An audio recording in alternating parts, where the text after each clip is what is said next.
Hey, me again. Took a little break there. Seems making videos kind of stresses me out a bit. Guess I want to say thanks to everybody who subscribed. Went from 7 subscribers to 40. That's kind of neat. Anyway, yeah, I wanted to make a video about Professor Anton's notion of life as a gift. And I mean, I could probably go for hours on this, but I want to just what's been going on in my life recently. Well, the big event was back in 2006. My wife had a cardiac arrest, which, in case you might not know, a cardiac arrest is not a heart attack. It's also called sudden cardiac death. It's where the heart just basically stops pumping blood. Her blood pressure went from whatever normal to nothing. She just collapsed right in front of me.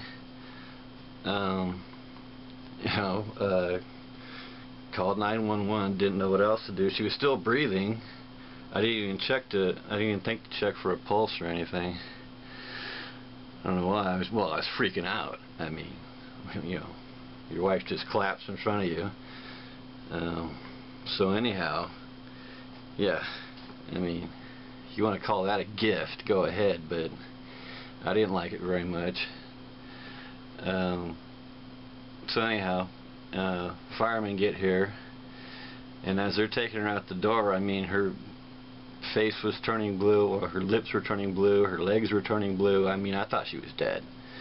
Actually, one of the doctors at the emergency room later, I mean, she's been to the hospital many times since then. I mean, yeah, obviously they resuscitated her, and if anybody's ever seen someone resuscitated, it's pretty violent. I mean, it's not like on the movies. They do some serious compressions on your rib cage. As a matter of fact, I think her ribs still hurt to this day from that event. So yeah, I mean, that wasn't. I wouldn't call that a gift. I mean, I got a shitty gift maybe. So I mean, so we're at the hospital, right? They'd revived her, but she's still. They got her on a breathing machine, and she's under heavy sedation. And I'm just freaking out completely. And the first thing they told me was that she had a massive stroke. Those are the words, a massive stroke.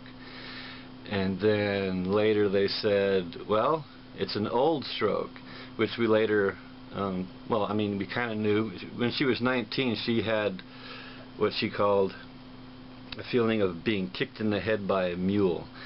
And so apparently that was the stroke she had when she was 19. I guess, like the doctor said, it was a massive stroke. So she's been living with a stroke all this time, and she never knew it. But anyhow, eventually they said she had a cardiac arrest. It was ventricular fibrillation, which apparently is the worst kind. I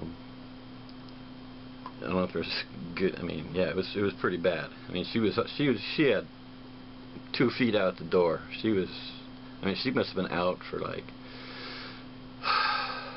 at least 5 minutes without a heartbeat.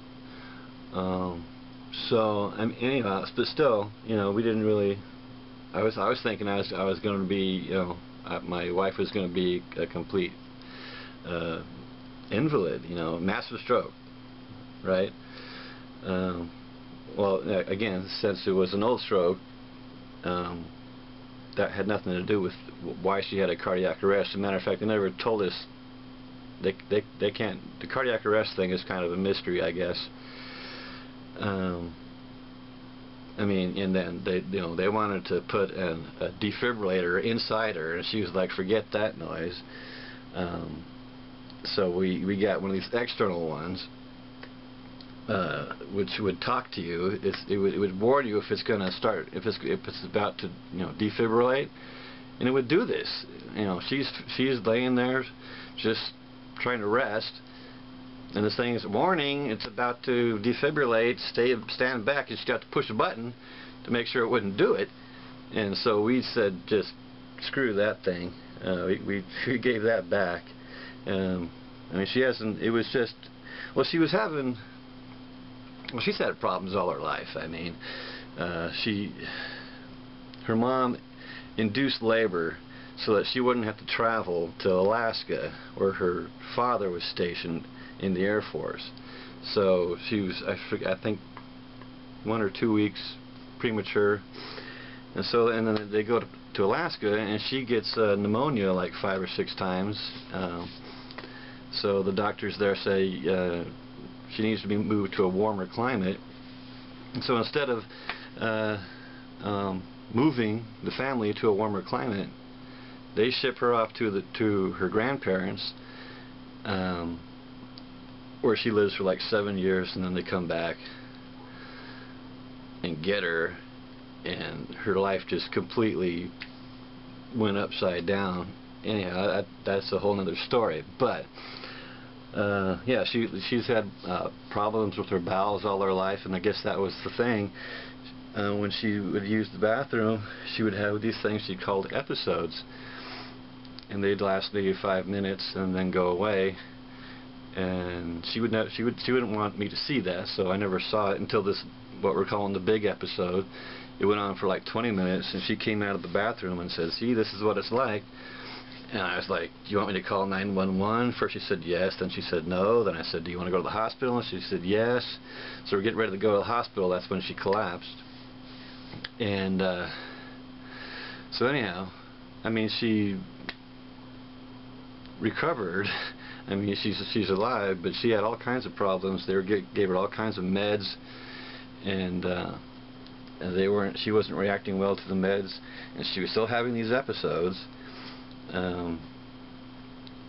She also went to a neurologist, and I guess got an okay from him. Went to a cardiologist, and his exact words after all the tests were, "Your heart is lovely." So it was basically these episodes, I think, just she got so freaked out by him that put her into cardiac arrest. So I mean, and for the last, so I you know, I was working at the time, but I mean, it was like happened in September, and between September and December, she must have been to the hospital another 6 times. You know, we'd go in and say, "Oh, she had a cardiac arrest recently," and they just rush her in and do whatever.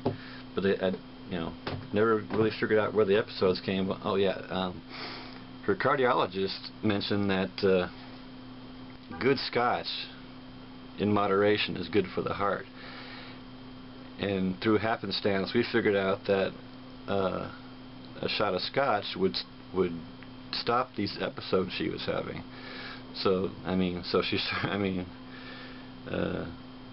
started drinking more.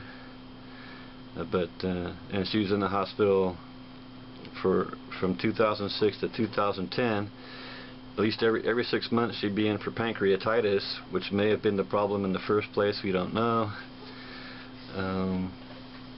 And then in 2010, they had what they called a reduction of force at my work, so I got laid off. After all this stress I've been going through, then to get laid off is just even more stress. So yeah, this life is a gift thing, I'm not buying it one bit. I mean, it's a shitty gift. So yeah, you want to trade, Professor Anton? That's all I got for now.